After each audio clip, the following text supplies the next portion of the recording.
President and colleagues.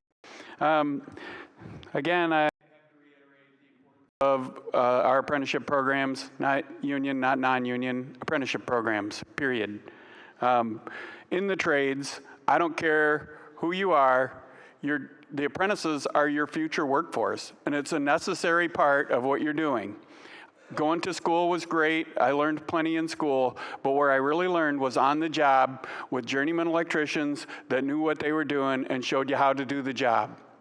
That's where you really learn. You learn a lot of the electrical code and that kind of stuff, in your apprenticeship classes, but that workforce experience is vital.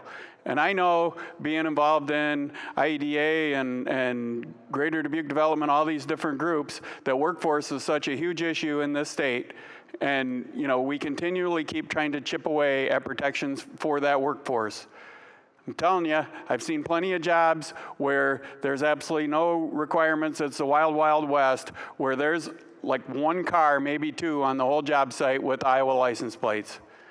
When I'm out working, every job I always heard, well, those construction jobs are just temporary jobs, right? I was never on a permanent job in my life. Well, this one probably isn't either. Every time that you go on one of those jobs, you're working yourself out of a job. So you show up, you're trained, you know what you're doing, you do a good job, you pay your taxes, and you're a part of the local economy.